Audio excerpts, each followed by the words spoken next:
Antes de começar, queremos contar sobre um novo podcast empolgante chamado DarkTube TV's Wicked History. O podcast é de Brian Hardigan, que escreveu este vídeo e vários outros listados como paranormais. DarkTube mergulha nos passados escandalosos, ardilosos e às vezes assassinos de seu passatempo favorito. A primeira temporada analisa profundamente a morte a tiro do ator John Eric Hexum. Você pode encontrar o DarkTube no Apple Podcasts e onde quer que encontre ótimos podcasts. O link para o podcast estará na descrição abaixo do vídeo. Recomendamos que você confira este podcast incrível. Número 3. Franny Selick. Era uma estrada traiçoeira. Enquanto dirigia por uma passagem estreita na montanha, Franny Selick desafivelou seu cinto de segurança. Isso pode parecer contraintuitivo, mas Selick sabia por experiência. Selick sobreviveu a 33 anos antes por não usar cinto de segurança. Enquanto voava de Zagreb, Croácia, para Rijeka, Croácia, a porta da seção de cauda de seu DC-8 se soltou. E porque ele estava perto do fundo do avião, Selick foi sugado para fora. Incrivelmente, ele caiu em um monte de feno, onde assistiu seu avião se chocar contra uma encosta, matando todos os demais a bordo. Enquanto Selick subia a montanha naquele dia de 1996, seus instintos estavam certos. O inevitável aconteceu. Ao fazer uma curva, ele viu um caminhão vindo em sua direção na pista. Selick desviou sem tempo para pensar. Após o caminhão bater no para-choque traseiro de seu carro, Selick foi em direção à barreira de segurança. Enquanto seu carro acelerava rumo à destruição, Selick conseguiu se jogar para fora da porta, sem precisar desafivelar cintos de segurança. Rolando ladeira abaixo, ele agarrou um tronco de árvore e assistiu enquanto o carro rompia a barreira e caía em um desfiladeiro 100 metros abaixo. Enquanto se agarrava àquela árvore, ele deve ter pensado que estava amaldiçoado ou abençoado. Esse tipo de coisa parecia acontecer com Selick o tempo todo, além de sua milagrosa sobrevivência a um acidente de avião e de carro. Train Selick, croata, enganou a morte meia dúzia de vezes durante sua vida. De acordo com o próprio homem, o primeiro susto ocorreu em 1957, quando ele tinha 28 anos. O ônibus em que ele estava caiu em um desfiladeiro. Felizmente, a água não era profunda, então ele e o motorista conseguiram sair do ônibus e chegaram à margem com apenas ferimentos leves. 5 anos depois, Selick se encontrou em um trem a caminho de Dubrovnik, Croácia, quando uma pedra se desprendeu de uma montanha e rolou para os trilhos. Ao colidir com a enorme rocha, o trem descarrilou e tombou para o rio ao lado dos trilhos. Quando a água começou a jorrar para dentro do seu vagão, Selick quebrou uma janela para escapar, ajudando a si mesmo e a sua avó a chegar à margem com apenas um braço quebrado e hipotermia. Um ano depois, ocorreu o acidente aéreo. E 7 anos depois disso, o Lada de Selick pegou fogo enquanto ele estava dirigindo, forçando-o a derrapar até parar e escapar antes que o carro explodisse à beira da estrada. Em 1973, outro desastre ocorreu quando uma bomba de combustível falhou em seu novo Lada. A bomba enviou chamas pelos dutos de exaustão do painel, causando queimaduras graves em Selick. Tudo ficou calmo até 1995, quando ele foi atropelado por um ônibus da Crosstown enquanto caminhava por Zagreb. Esses incidentes são suficientes para dar a qualquer um ataque cardíaco, e eventualmente eles fizeram isso enquanto caminhava perto de sua cidade natal.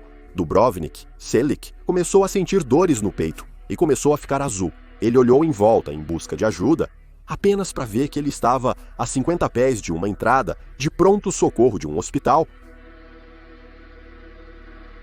Depois do quase acidente no topo da montanha, os socorristas provavelmente disseram a Selig que ele era tão sortudo que deveria comprar um bilhete de loteria. Selig, um humilde professor de música, fez exatamente isso.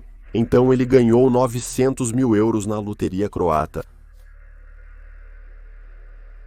Selig acreditava que ele era abençoado afinal. Ele usou seus casamentos para comprar uma casa modesta em Petrina, Croácia, onde pagou para construir uma capela e um santuário para a Mãe de Deus, a Virgem Maria, a quem ele creditou suas quase 9 vidas. De acordo com inúmeros textos religiosos, Maria realizou diversos milagres ao longo dos séculos,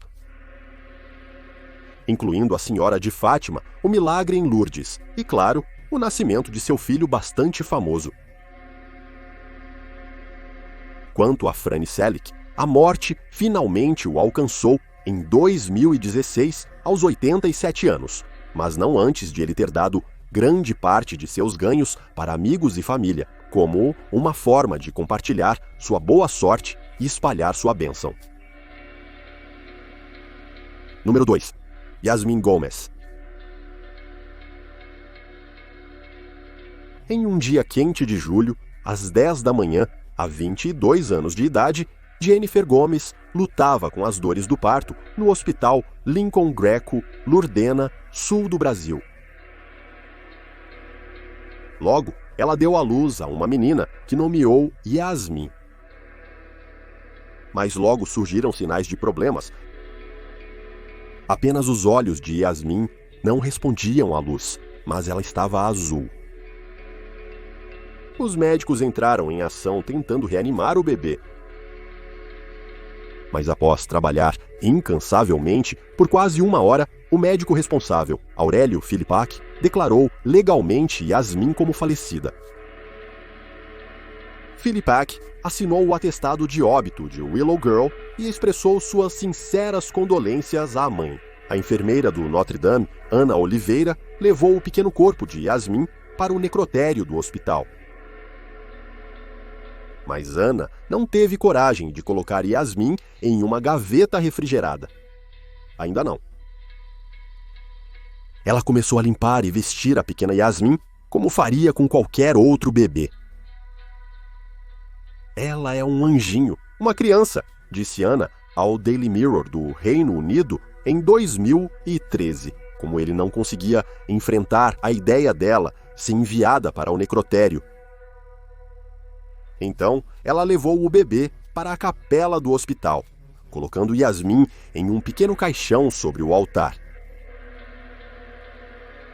O pai do bebê, Cleverson, eventualmente desceu para ver sua filha recém-nascida, mas achou a visão dela em cima do altar muito angustiante. Então ele deixou a capela e permitiu que sua sogra e um agente funerário reivindicassem o corpo para fazer os preparativos para o funeral. A mãe de Jennifer e o agente funerário se aproximaram do altar e olharam para Yasmin.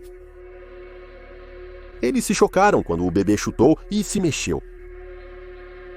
Confusos e perturbados, eles chamaram uma enfermeira, que examinou a bebê Yasmin e determinou que seus movimentos eram causados por algum tipo de espasmo muscular pós-morte. Mas então Yasmin deu uma respirada profunda e abriu os olhos. No quarto do hospital, a mãe Jennifer estava doente de tristeza, tentando lidar com o que havia acontecido, quando sua mãe entrou correndo para contar a notícia milagrosa. Ela disse que inicialmente ficou atônita, sem saber como reagir.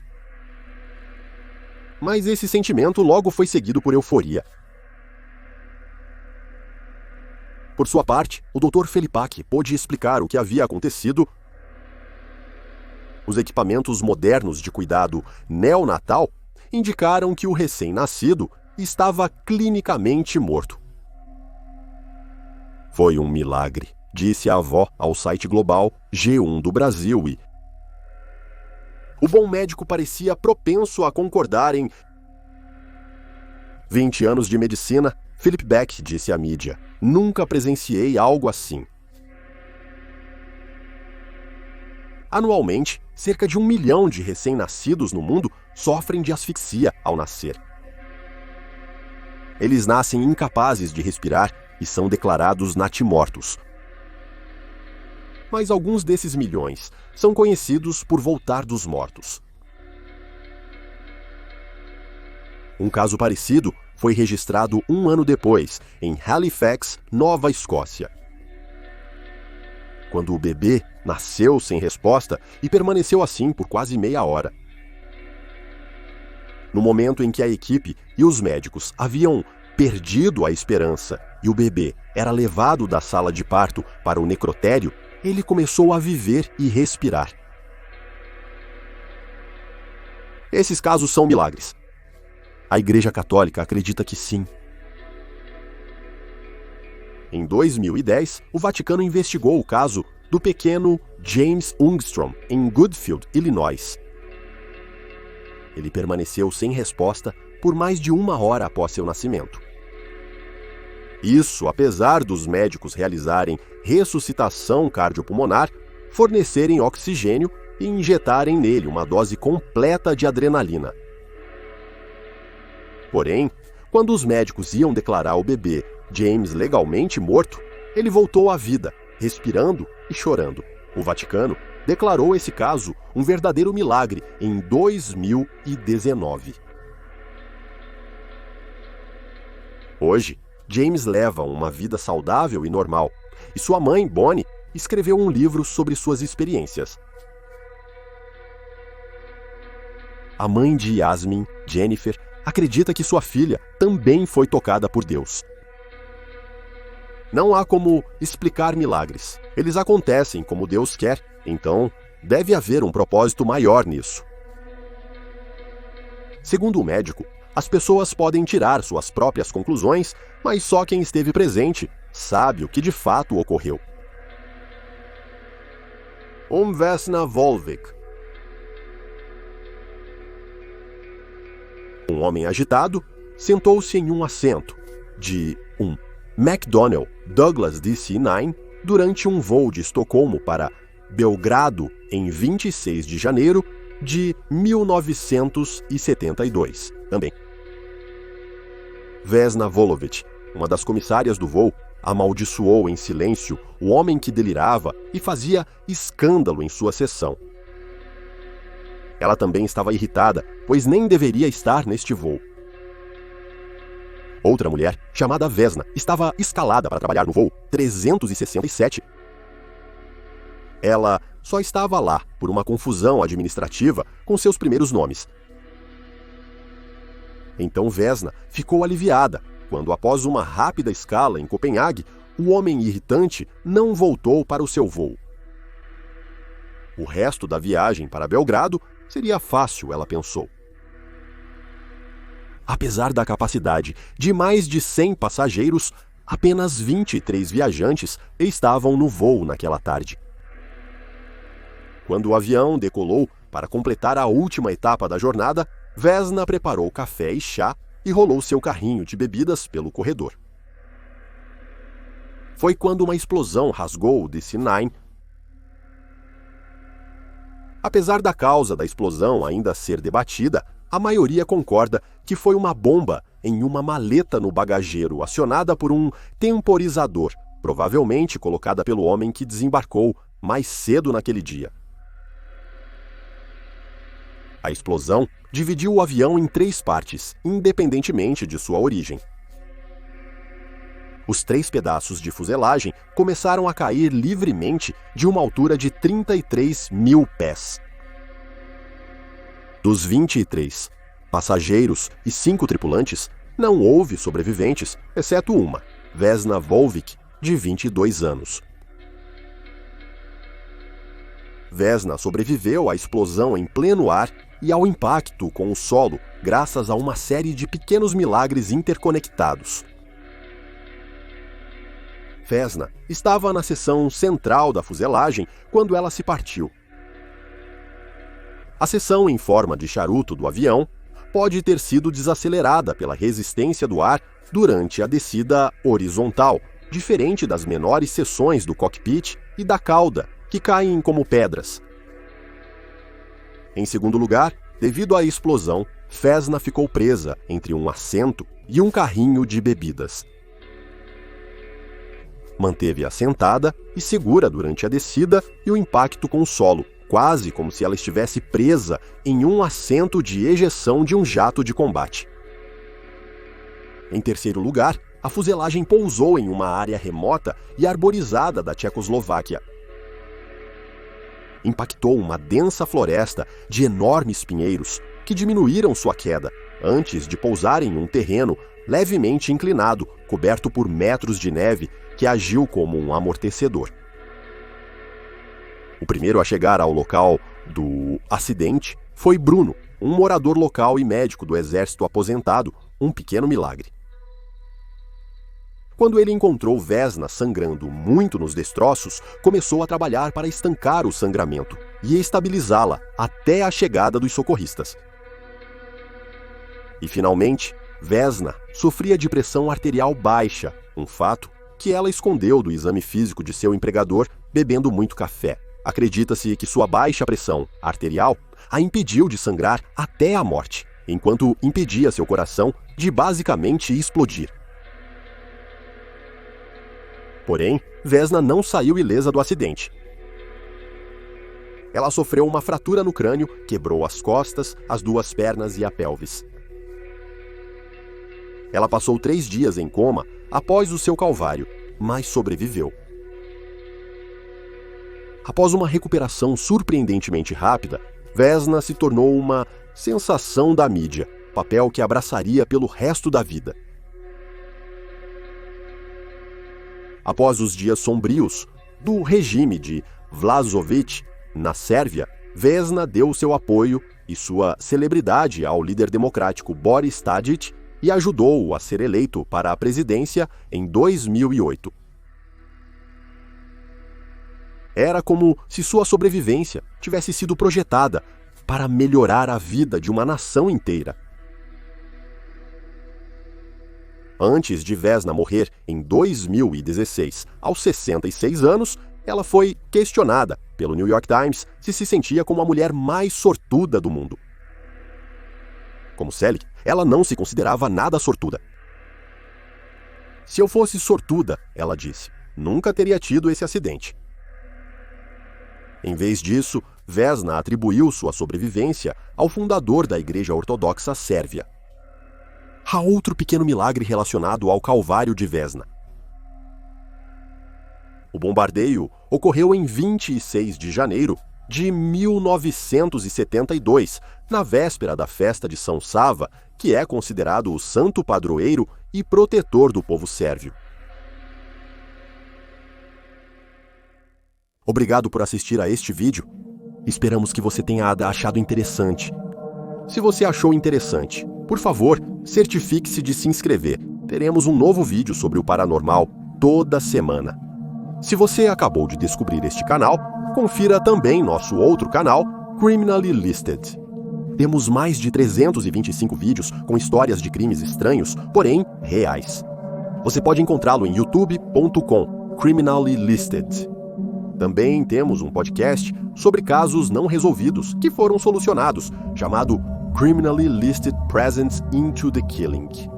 Você pode encontrá-lo no Stitcher, Spotify, Amazon Music e onde mais houver ótimos podcasts. É isso por hoje. Obrigado por assistir.